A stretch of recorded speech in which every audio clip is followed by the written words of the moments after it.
저희 노예 목사님이 은퇴를 앞두고 노예 후배들 목사님들에게 마지막 고별 설교를 했습니다.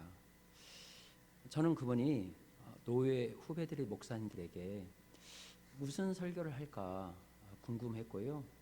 기대감이 있었습니다. 그분은 대학교를 나와 건축을 하다가 하나님의 부르심을 받고 목회를 하신 분이에요. 사모님은 전여고를 나와서 교대에 나오셨다가 목사님이 목회를 하면서 모든 걸 접고 목사님의 목회를 도왔습니다. 그분은 크게 목회를 하지 못했고요. 자녀와 소수의 성도를 데리고 목회를 했습니다. 특별히 사모님이 교대를 나왔기 때문에 주일학교를 하고 청년부가 많을 때는 한 30명가량 청년부들이 많았고 주일학교들도 상당히 있었습니다. 그런데 다 청년들도 직장을 따라 서울로 올라가다 보니까 가족과 소수의 성도만 데리고 노년에 목회를 했습니다. 그런데 그분은 자신이 목회자가 되어서 목회를 할 수 있었던 것이 가장 행복했고 감사했다고 이 후배들 앞에서 그렇게 말을 하는 것입니다. 어떤 가식이 있는 것이 아니고 그렇게 말을 했어요. 저는 가까이에서 그분을 보았기 때문에 그분이 하는 말이 가식이 아니라 진심으로 다가왔습니다. 하나님이 자신을 목회자로 부르셔서 그 부르심 앞에 성실하게 충성스럽게 살았던 것을 제가 보았기 때문에 그렇죠. 그분은 은퇴하는 날까지 교회를 건축하고 후임자에게 물려주겠다고 그런 각오로 이 건축을 했어요. 다른 사람들은 다 노년까지 그렇게 건축에 매달리냐 이렇게 말을 했는데 그분은 성실하게 교회를 건축하고 후임자에게 물려주었습니다. 근데 자신의 아들에게 교회를 물려주었지만 원래는 자녀를 자신의 후임자로 삼으려고 하지 않았습니다. 그분의 아들은 서울대를 나와서요. 서울 사랑교회 부목사를 하고 있었습니다. 그 아들이 신학교 다닐 때 신학교 교수님들이 유학을 다녀와서 신학교 교수 사역하라고 권면을 했었습니다. 그런 아들이 대형교회 청빙을 가거나 유학을 바랐는데 어느 날 이 아들이 아버지의 후임자가 되어서 교회에 오겠다고 말을 하는 거예요. 처음에는 반대했다고 합니다. 그런데 그 아들이 아버지의 목회를 보면서 목회에 대한 꿈을 꾸었고 가난한 개척교회였지만 아버지가 하나님을 사랑하고 영혼을 사랑하면서 교회를 섬기는 모습이 이 아들에게 선한 영향력을 준 것 같아요. 그래서 사람들이 알아주는 대형교회 청빙을 가거나 또 유학을 다녀와서 신학교 교수를 하는 것보다 아버지의 모습을 보면서 하나님의 목회의 비전을 따라 소신껏 자기의 목회를 하고 싶어서 아버지가 섬기는 10명 나오는 교회에 자진해서 온 거예요. 저는 그런 목사님을 보면서 가슴에 뭐라고 말할 수 없는 뭉클하면서 가슴이 굉장히 뜨거워졌습니다. 하나님은 그런 목사님에게 익산에 사는 어떤 사장님이 전혀 모르는 사람입니다. 5억 원이 넘는 돈을 5년에 걸쳐서 교회를 건축할 수 있도록 후원해 주고 있었습니다. 저는 그걸 보면서 우리 제자들 교회 공동체가 생각이 났습니다. 우리 성도들이 내가 하나님의 자녀로 부르심을 받았다는 신앙의 자부심을 갖고 어깨를 펴고 신앙생활을 했으면 좋겠다는 그런 마음을 가져보게 되었습니다. 내가 하나님의 자녀로 자부심과 떳떳하게 살아가는 모습을 내 주변 사람들에게 보여주는 선한 도전이 되는 사람이 되었으면 좋겠습니다.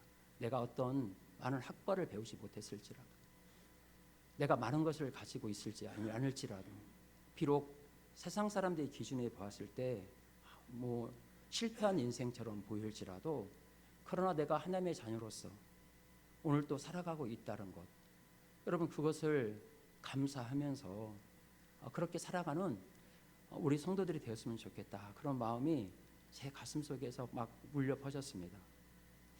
저도 그런 목회를 해야 하는데 여러분 그 사람 안에는 하나님의 능력이 나타납니다. 우리가 예수를 믿으면서 실패할 때도 있죠. 어려움을 당할 때도 있습니다. 넘어질 때도 있습니다. 손해볼 때도 있습니다. 시험에 들 때도 있습니다.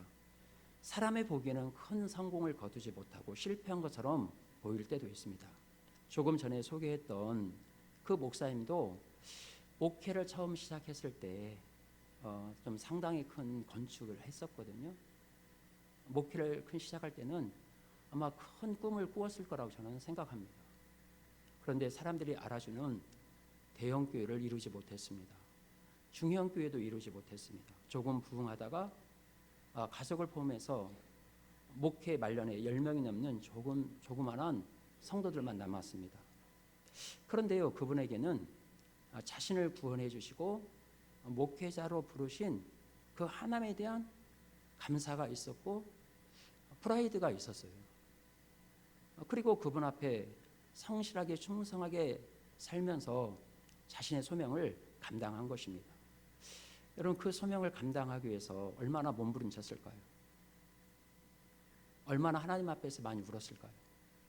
그것들이 제 가슴에 더 이렇게 오버랩이 돼서 다가왔습니다. 저는 이것이 어떤 대형교회 목사님의 감동적인 설교보다 더 감동적으로 제 마음 가운데 다가왔습니다. 예수님의 십자가의 삶을 살았기 때문에 그렇죠. 우리에게서 가장 감동적인 것은 뭘까요?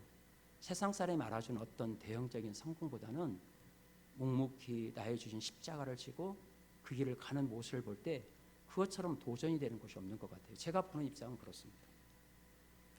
저와 여러분은 불신자와 무엇인가는 달라야 합니다. 왜 그럴까요? 우리는 하나님의 자녀이기 때문에 그렇습니다. 우리는 구원받은 백성입니다. 우리 몸속에는 거룩한 예수의 보혈의 피가 흐르고 있기 때문에 그렇습니다. 우리가 이 사실을 절대로 잊어서는 안 되는 것이죠. 우리 인생에도 예수님을 구주로 믿고 섬긴다 할지라도 낭만과 절망이 찾아올 수 있습니다. 그럴 때 하나님의 자녀는 그 절망 앞에서도 전능하신 하나님을 바라볼 수 있어야 합니다. 그리고 그 하나님을 말미암아 용기를 가지고 일어날 수 있어야 한다는 것이죠. 하나님이 주신 꿈과 비전을 가지고 새롭게 도전하는 정말 우리 제자들께 성도들이 다 되었으면 좋겠습니다. 그것이 예수 믿는 성도의 자부심이죠. 오늘 우리가 읽은 야베스가 그와 같은 사람입니다. 야베스는 태어날 때부터 불리한 환경을 뛰어넘어서 다른 형제들보다 존귀한 자가 되었다고 말씀하고 있는 것이죠. 지금 개역 개정 성경에는 귀중한 자라고 이렇게 번역을 했지만 예전에 우리가 가지고 있는 개역 한글 성경에는 존귀한 자라고 표현이 되었어요. 저는 존귀한 자가 더 이 본문에서 해석에 더 적합하다고 생각합니다. 그럼 왜 존귀한 자가 되었을까요? 존귀한 자라 이런 의미는요, 존경받는 자, 영향력이 있는 자, 권세가 있는 자를 그런 의미를 가지고 있습니다. 그러면 어떻게 야베스는 자신의 그런 불리한 환경을 뛰어넘어서 존귀한 인물로 우뚝 서게 되었을까요? 지금 성경이 우리에게 그것을 말씀해 주려고 하고 있잖아요. 첫 번째로 야베스는 그의 고통에 창조적으로 반응했기 때문에 그렇습니다. 이 9절이죠. 9절 말씀입니다. 우리 다 함께 한번 읽어볼까요? 소리내어서 읽어보겠습니다. 야베스는 그의 형제보다 귀중한 자라. 그의 어머니가 이름하여 이르되 야베스라 하였으니 이는 내가 수고로이 낳았다 함이었더라. 야베스는 다른 형제들보다 귀중한 자, 존귀한 자라. 그것이 그의 인생의 결과였습니다. 그의 결과가 있기 전에 그의 어머니가 그의 이름을 야베스라고 지었어요. 야베스란 말은 번역해보면 수고, 고통, 슬픔, 바로 그런 뜻을 가지고 있어요. 고통의 아들이라는 의미도 가지고 있다는 거예요. 참 이렇게 부모가 자기 자녀의 아들의 이름을 짓는 부모가 사실 어디 있겠습니까? 그만큼 고통이 있었다는 것이죠. 그래서 어머니는 이름을 야베스로 하면서 내가 수고로이 낳았다고 성경은 표시되고 있습니다. 그는 태어날 때부터 수고와 고통을 가지고 인생을 출발하게 되었다는 거예요. 시작점이 굉장히 어렵고 비참하게 시작됐다는 사실을 성경이 우리에게 보여주고 있습니다. 추정해 보면 그의 어머니가 그를 낳으실 때 난산이 있는지 난산, 아주 심한 난산일지도 모르겠습니다. 아니, 야베스는 태어날 때부터 신체적인 장애를 가졌는지도 모르겠습니다. 여기서 보면 야베스란 이름을 어머니가 지어주고 있어요. 여러분 한번 생각해 보십시오. 그 당시는요, 철저히 가부장적 시대입니다. 아버지가 이름을 지어줘요. 보통 이름을 아버지가 짓는데 왜 어머니가 지었을까요? 아버지가 없는 불의한 상황 가운데 태어날지도 모른다는 거예요. 그는 태어날 때부터 무엇인가 고통을 안고 태어난 바로 그런 인물이었다는 겁니다. 그래서 그의 이름조차도 슬픔, 고통 이렇게 어머님께서 그의 이름을 붙여주었다는 거예요. 그런데 이제 그의 이름이 역전되고 있어요. 야베스라 수그로에 낳았다 이렇게 말하고 역전하고 있어요. 거기다 접속사를 그러나라 쓸 수 있잖아요. 그러나 존귀한 자의 이름을 달았다는 겁니다. 인생의 역전이 되었다는 거예요. 그의 삶에 놀라운 변화가 일어나게 되었다는 것이죠. 스위스의 심리학자 폴 트루니에가 창조적인 고통이라는 책에서 그는 이렇게 말합니다. 한국에서는 상실과 고통을 넘어라는 책으로 번역이 되었어요. 폴 트루니는 이 책에서 이렇게 이야기를 합니다. 고아가 세상을 지배해 왔습니다. 역사를 움직이고 영향을 준 지도자들은 고아 출신이거나 어린 시절 중에 고통 중에 보냈다는 것을 증명하고 있다는 겁니다. 참 놀라운 역설이잖아요. 출발이 아주 미천한 자들이 역사의 주인공이 되었다는 거예요. 왜 그랬을까요? 고아 출신, 부모가 없는 부모가 있어도 부모에 의해서 양육을 받지 못한 아이들이 오히려 세계적인 영향을 끼치는 지도자가 되더라는 것입니다. 부모가 있어도 고통스러운 어린 시절을 보낸 사람들이 오히려 더 위대한 인물들이 되었다는 겁니다. 왜 그럴까요? 그런 고통이 돼서 창조적으로 반응을 했기 때문에 그렇습니다. 대부분의 사람들은 고통 앞에 절망합니다. 그리고 그의 한계 속에서 좌절하면서 인생을 살아갑니다. 그러나 창조적인 사람들은 그 고통을 뛰어넘어서 미래를 품고 꿈을 꾸고 기도하기 때문이라고 말을 하고 있습니다. 오늘 본문에 등장하는 야베스가 자신의 한계를 알고 있었습니다. 자신의 연약함을 알고 있었습니다. 그러기에 그는 더 큰 은혜가 필요한 것이었습니다. 그래서 그는 하나님 앞에 나아가 기도하는 사람이 된 거예요. 우리 10절 말씀 한번 다 함께 읽어볼까요? 야베스가 이스라엘 하나님께 아뢰어 이르되 주께서 내게 복을 주시려거든 나의 지역을 넓히시고 주의 손으로 나를 도우사 나로 환난에서 벗어나 내게 근심이 없게 하옵소서 하였더니 하나님께서 그가 구하는 것을 허락하셨더라. 여러분 이 믿음이요 얼마나 중요한지 몰라요. 여러분 믿음이 없으면요 현상만 보고 말을 합니다. 그런 사람은요 안 믿는 사람도 더 잘합니다. 현상만 보고 진단 못하는 사람이 어디가 있을까요? 야베스는요 자기가 불의한 환경, 고통스러운 환경이 있다는 사실을 알았어요.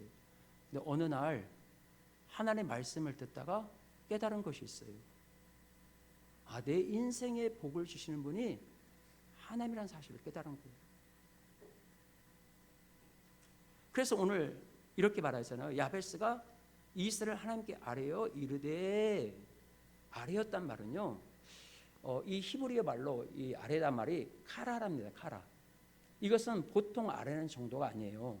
이것은 부르짖다는 의미예요. 부르짖음보다 더 강한 간절한 기도가 포함되어 있어요. 그러니까 자신의 이 절망적인 상황을 벗어나고 싶은 강렬한 욕구가 있었다는 거예요. 그런데 이 강렬한 욕구는 자신의 어떤 사회적 환경에서 벗어날 수가 없는 거예요. 자기 어머니도 해줄 수 없어요. 그 누구도 해줄 수가 없다는 사실을 깨달은 거예요. 그것은 오직 전능하신 하나님만 할 수 있다는 사실을 깨달은 거예요. 그래서 그는 하나님께 나가서 어떻게 해서요? 간절히 부르짖는 거예요. 여러분, 많은 사람들이 하나님께 기도한다고 말합니다. 근데요, 그 사람의 간절함 따라서 그 기도도 간절함이 달라요. 그건 명확한 사실입니다. 간절함이 없는 사람은요, 하나님께 간절함이 나오지 않습니다. 야베스는 깨달은 거예요. 하나님의 도움이 아니면, 하나님의 복이 아니면 나는 이 한계를 넘을 수 없다, 이 사실을 깨달은 거예요. 그는 간곡한 마음으로 이 절망적인 터널에서 벗어나 함께 나아가서 부르짖어 기도한 것입니다. 이것이 바로 야베스의 기도입니다. 하나 주시면 주시려고 말면 마세요. 사실 이렇게 기도하는 사람이 어디 있겠습니까? 그런데 자세가 그런다는 거예요. 그런 기도가 아니라는 것입니다. 하나님, 내게 이런 복을 주시지 않는다면 나는 이 한계를 절대로 극복할 수가 없습니다. 나는 이 절망의 터널에서 절대로 벗어날 수가 없습니다. 나는 이렇게 살고 싶지 않습니다. 나는 이런 지옥 같은 곳에 살고 싶지 않습니다. 내 인생을 새롭게 고쳐 주시옵소서. 그런 간절한 마음으로 하나님께 간곡하게 기도했다는 것입니다. 이것이 바로 야베스의 기도입니다. 우리도 야베스처럼 한계를 경험할 수 있지요. 어떤 사람은 출신의 한계가 있습니다. 가문이 별로 좋지 않습니다. 능력의 한계가 있습니다. 또 나이의 한계가 있잖아요. 어떤 사람은 건강의 한계가 있습니다. 어떤 사람이 신분의 한계, 어떤 사람은 피부 색깔의 한계, 물질의 한계. 내가 물질이 많으면 주를 위해서 충성할 텐데 나에게는 물질이 없습니다. 한계를 경험하는 분들이 있죠. 또 출신 학교의 한계. 그래서 사람들 앞에 출신만 얘기하면 기가 죽어요. 또 가문의 한계 등이 있습니다. 그런데 야베스는 이런 한계를 불구하고 이러한 모든 불합리한 조건을 뛰어넘어서 거기에 매이지 않았습니다. 하나님께 나아가 기도함으로 존귀한 인물이 되었다는 것입니다. 그는 유다 지파 가운데서요 가장 축복된 인물이 되었습니다. 이스라엘에서 가장 두 개의 중요한 지파가 있습니다. 남유다하고요 북 에브라임 지파입니다. 항상 두 지파가 싸움을 했어요. 서로 힘이 세다고 싸움을 했어요. 그런데 이 남유다 지파에서 가장 귀중한 인물이 누가 되었다는 거예요? 야베스가 되었다는 거예요. 이 역대상 4장은요 족보 이야기거든요. 계속 족보 이야기를 하고 있어요. 그래서 우리가 생명의 이 삶을 보아도, 특별히 우리가 이 성경을 읽어봐도, 묵상집 이 생명의 삶을 보아도 1장에서 9장까지 계속 반복되어 나오는 것이 있어요. 바로 족보 이야기예요. 역대상 10장부터는 나오지 1장 9장부터는 나오지 않습니다. 그 긴 족보 가운데 우리의 눈에 확 다가오는 인물이 바로 야베스입니다. 한 사람을 위해서요 족보 이야기를 하면서 두 문장을, 두 구절이나 할애를 하고 있다는 거예요. 얼마나 많은 이야기를 하고 싶은데 그 계속 족보 이야기를 하면서 특별히 야베스에 다가와서 두 구절이나 들어서 이 야베스를 소개하고 있다는 거예요. 야베스는 그 형제보다 존귀한 사람, 그런 태어날 때 수고로운 아들, 고통스러운 아들의 절망이었습니다. 그런데 그는 다른 형제보다 존귀한 자가 되었다는 거예요. 그의 원인이 무엇일까요? 바로 그는 기도의 사람이었기 때문에 그렇다는 거예요. 그럼 우리가요 이 역대상을 누가 썼냐? 에스라가 썼습니다. 그러면 왜 에스라가 썼을까요? 바벨론 포로로 돌아왔을 때 지금 이스라엘 백성들에게 가장 중요한 게 뭐냐면 족보 이야기입니다. 신분이 너는 정말 유다 자손인지 그 족보를 통해서 신분을 확인을 하는 거예요. 근데 계속 족보 이야기를 하면서 왜 야베스 와서는 두 줄 하려면서 그렇게 했을까요? 여러분 70년 바벨론 포로 생활하다 돌아왔습니다. 70년 바벨론의 포로 생활을 했기 때문에 삶의 뿌리가 거기에 다 뿌리를 내리고 있잖아요. 그것을 포기하고 하나님이 약속한 이 가나안 땅에 왔습니다. 얼마나 척박할까요?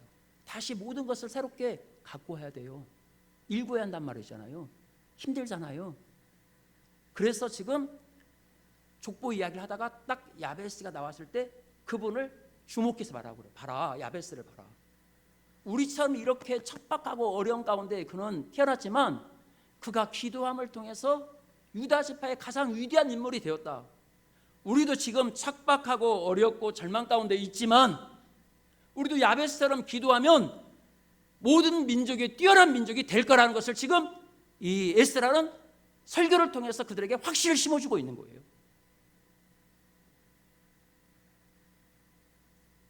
어려움을 돌파할 수 있는 힘이 뭐냐? 바로 기도에 있다는 겁니다. 기도가 그것을 가능하게 만들어줬다는 거예요. 야베스는 자신의 고통 속에서 창조적인 반응을 통해서 그 절망을 극복했던 인물입니다. 두 번째로 야베스가 어떻게 존귀한 자가 되었을까요?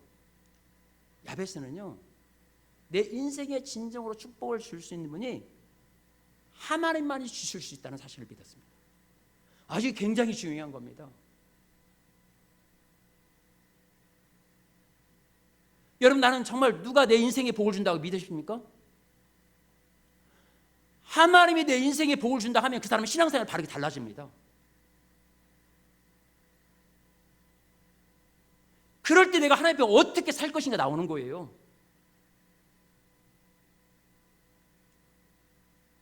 여러분, 진정한 복은요, 하나님만이 주실 수 있습니다.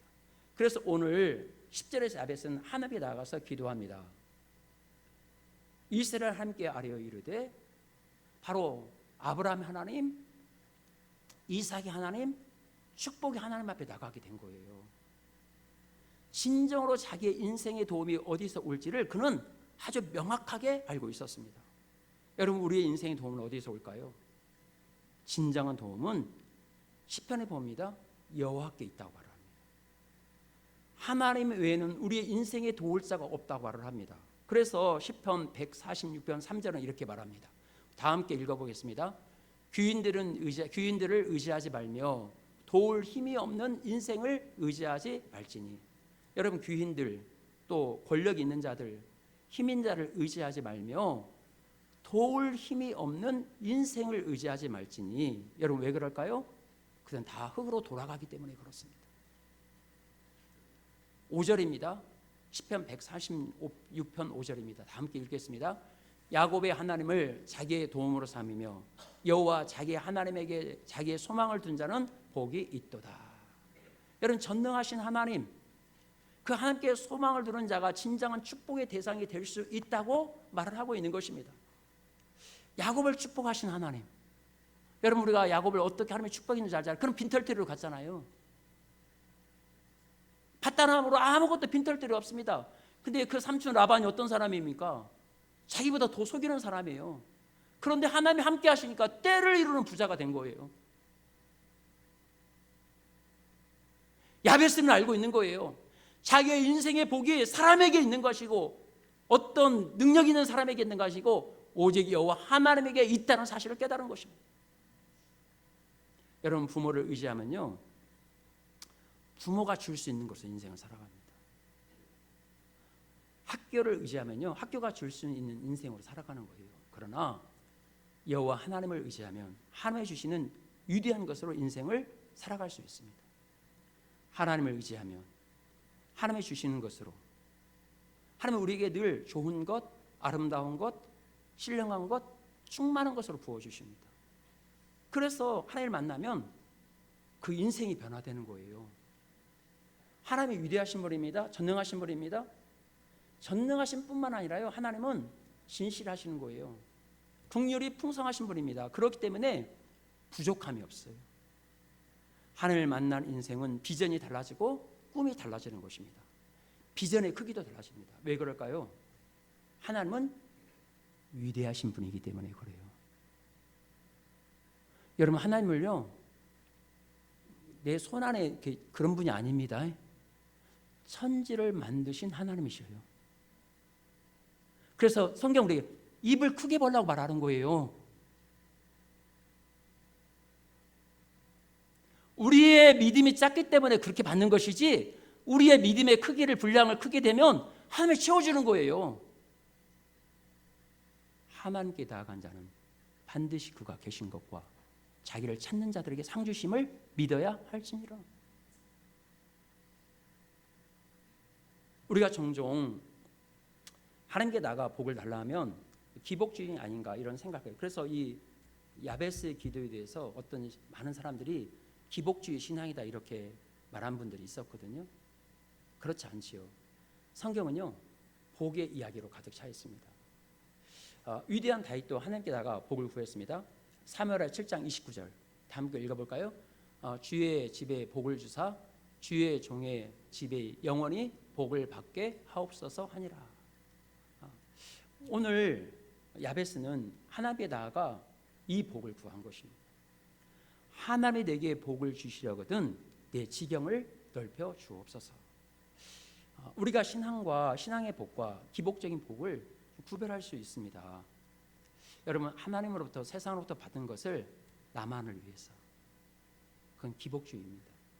나만을 위해 사용한다는 것입니다. 나만 잘 되고 나만 잘 살고 내 자녀만 잘 된 거, 이것을 우리가 기복주의라고 말하고 있죠. 그러나 그 복을 이웃과 나눕니다. 하나님과 선교를 위해서 그 복을 나눠야 돼요. 우리 제자들께서 그래도 힘들어도 나눠야 합니다. 저는요, 마중물 같아요. 여러분, 마중물 퍼내면 어떻게 합니까? 다시 샘물이 솟잖아요.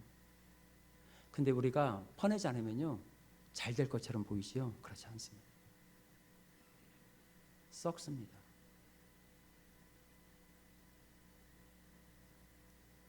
여러분, 하나님이 주신 예비한 복이 있는 거예요. 하나님을 믿는 신앙에는요, 복이 당연히 따라옵니다. 그래서 요한 3서에 보면 사도 요한이 그 말 하잖아요. 내 영혼이 잘됨 같이 범사에 잘되고 강건하기를 내가 간구한다고 기도해 주잖아요. 야베스는 진정한 복이 하나님께 온다는 사실을 알고 있었습니다. 그리고 야베스는 함께 구체적으로 기도합니다. 나의 지경을 넓히시고, 또 옛날에는 개역 한글판에는 지경이라고 했어요. 지경. 지금 우리가 가지고 있는 개역개정에는 지역으로 나오잖아요. 여러분, 지역이란 말 그대로 하면 땅의 소유를 넓게 해달라는 이야기입니다. 하나님, 내가 일하는 이 땅의 소유, 내 농토, 내 소유하는 이 땅을 넓혀달라는 이야기예요. 그런데 이것은 땅만을 말하는 거 아니에요. 내 사업이면 사업의 기경을 넓혀달라고. 내가 어떤 사람과의 만남이 있다면 사람의 기경을 넓혀달라고 해야 돼요. 내가 공부하는 학생이라면 학업의 기경을 넓혀달라고 해야 돼요. 하나님은 내 믿음의 영향력도 넓히셔서 나로 인해서 복음의 영향이 더 멀리 전하게 해주도록 기도하는 거예요. 더 많은 사람들의 희망과 소망과 복음에 나눠줄 수 있는 그런 은혜가 있게 해주시라고 우리는 그렇게 기도해야 한다는 겁니다. 요셉을 생각해 보십시오. 요셉은 지경을 넓혀간 인물입니다. 그는 가나안 땅에 머물지 않고 애굽의 국무총리가 되었습니다. 그는 많은 사람들에게 선한 영향을 끼쳤습니다. 그래서 창세기 49장 22절에 보면 뭐라고 말씀합니까? 우리 다 함께 읽어볼까요? 요셉은 무성한 가지 곧 샘 곁에 무성한 가지라 그 가지가 담을 넘었도다 이렇게 말하고 있어요. 우리 집에 나무를 심었는데 우리 집 아래에서만 있는 게 아니고 울타리 안에만 있는 것이 아니고 무성해져서 그 가지가 담을 넘었다는 거예요. 여러분들이 가지고 있는 담을 넘는 영향력 있는 사람이 되시길 바랍니다. 자신의 가정에만 머물러 있는 것이 아니라 남에게 영향을 주는 사람이 되어야 한다는 거예요. 그래서 저는 기도합니다. 우리 제자들 교회 선교의 지경을 넓혀 주옵소서. 평화동 땅에만 복음을 전하는 교회가 아니라 전주를, 전북을, 통일된 이민족을, 세계 열방을 해나가는 제자들 교회가 되도록, 아마 새벽교회 나오신 분들은 제가 내일 기도하는 것을 아마 들으실 거예요. 이것이 요셉의 가지가 담을 넘는 것입니다. 믿음의 선한 영향을 가지고 지경을 넓히는 거예요. 그래서 만나는 사람들은, 하나님을 만나는 사람들은 큰 비전을 갖게 되는 거예요. 여러분, 시편 2절 8편은 이렇게 말합니다. 우리 한번 다 읽어볼까요? 내게 구하라. 내가 이방 나라를 내 유업으로 주리니 내 소유가 땅 끝까지 이르리로다. 얼마나 높습니까? 구하라는 거예요. 그럼 어디가 내 유업이 이방 나라 땅 끝까지 이르게 해주시겠다고 말씀합니다. 장막의 턱을 넓혀준다는 거예요. 여러분 마음속에 꿈의 지경을 넓히시기를 바랍니다. 내가 비록 연약하고 정말 부족하고 또 나이가 먹고 내가 이제 뭘 할 수 있냐 이렇게 생각할 수 있지만 여러분 넓은 꿈을 위해서 큰 비전을 가지고 기도하시길 바랍니다. 제가 느끼는 것이 있어요. 기도하지 않으면요 사람이 현실적인, 물론 우리는 현실에 바탕이 둡니다. 우리가 기도하지 않으면요 현실에 매입니다. 현실에 매여요. 그런데 우리가 기도하면 현실을 뛰어넘어서 미래의 세계를 나의 앞으로 가져오게 되는 겁니다. 기도하면 할수록 꿈이 커지는 거예요. 도저히 안 될 것처럼 보이는데 된다고 믿어지는 거예요. 여러분 된다고 믿는 사람이 시작하는 점과 안 된다고 믿는 사람은 보는 것이 다릅니다. 안 된다고 하는 사람은 모든 것이 안 된다고 봅니다. 된다고 하는 사람은 모든 것이 된다고 가능하는 게 보이는 거예요. 또 야베스는 뭐라고 기도합니까? 주의 손으로 나를 도우사 환난에서 벗어나 근심이 없게 하옵소서 이렇게 됐습니다. 여러분 앞에는 지경을 넓혀야 되는 기도였다면 뒤에 것은요 영적인 축복과 평안을 위해서 기도하라고 말할 수가 있습니다. 여러분 주의 손으로 나를 도우사 환난에서 벗어나 근심이 없게 하옵소서. 여러분 환난이라는 것은 악한 사탄 시험의 유혹이 있다는 거예요. 우리가 선한 지경을 넓혀갈 때 꼭 믿어야 돼요. 악한 사탄의 방해가 있습니다. 가서 기도하려고 하면요 방해가 있어요. 내가 주님의 나라의 확장을 위해서 뭘 하려고 하면 방해가 있습니다.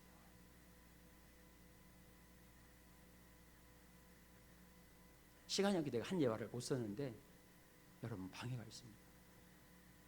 하나님의 강력한 역사가 일어나는 데는 반드시 강한 역사가 있어요.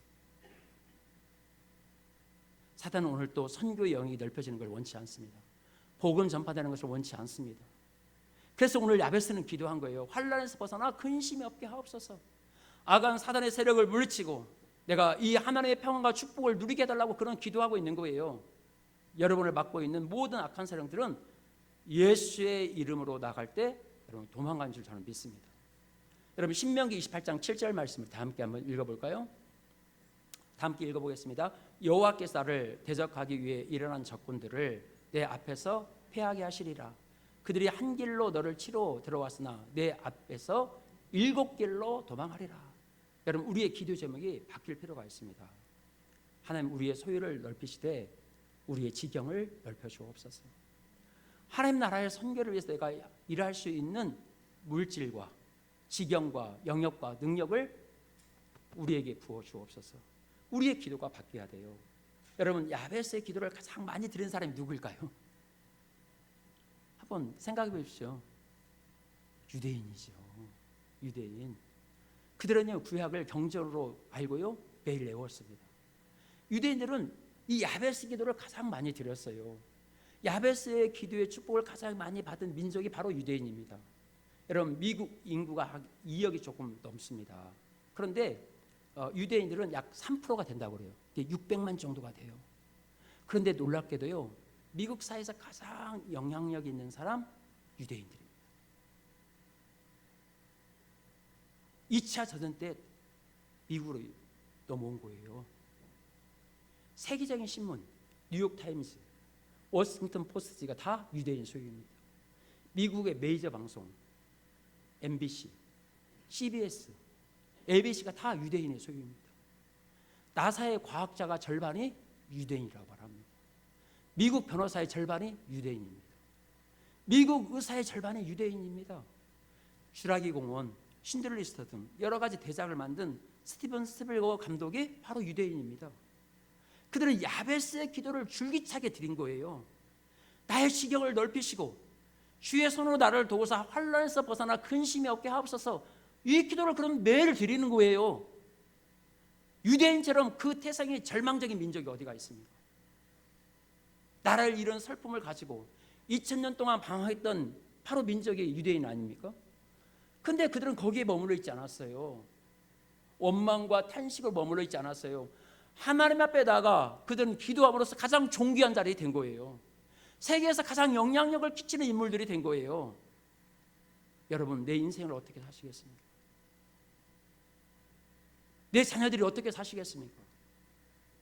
나에게 주어진 한계, 가문의 한계, 능력의 한계, 학벌의 한계, 물질의 한계, 여러분 그냥 인정하고 여기에서 그냥 뭐 적당히 살면 되지, 나만 행복하면 살며, 여러분 그렇게 살아가시겠습니까? 아니면 오늘 야베스의 기도를 배우시겠습니까? 하나님 앞에다가 기도의 무릎을 꿇음으로써 여러분의 인생을 역전시키고 여러분의 인생을 존귀한 인생으로 바꾸시는, 그리고 여러분의 자녀들의 그런 축복의 미래를 열어가는 저와 여러분 되시기를 주님의 이름으로 축원합니다. 오늘 주신 말씀을 생각하면서 괴로울 때 주님의 얼굴을 보라 찬양 부르면서 함께 기도하겠습니다.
어려움을 당할 때도 있습니다. 그럼 우리는 어떻게 해야 할까요? 삶을 자고자기 하면서 되는 대로 세상의 방식대로 오직 내 육신의 평안과 물질을 얻기 위해서 살아야 할까요? 그것은 하나님의 자녀인 우리에게 하나님이 원하신 것이 아닙니다.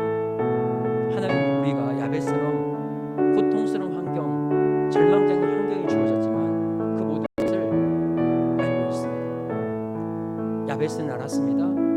하나님 안에 내 인생의 희망임을 알았습니다. 하나님 안에 내 인생의 복 주시는 분임을 알았습니다. 그리고 그분께 나아가 하나님께 기도한 것입니다. 하나님, 내게 복을 주시려거든 나의 지경을 높이시고 주의 손으로 나를 도우사 환난을 벗어나 근심이 없게 하옵소서. 그의 기도가 가장 미약한 자가 유대의 모든 형제들보다 더 귀중한 자가 되었습니다. 하나님 오늘 우리에게 말씀합니다. 어려운 일이 있느냐? 실패한 일이 있느냐? 가슴 아픈 일이 있느냐? 낙심하는 일이 있느냐?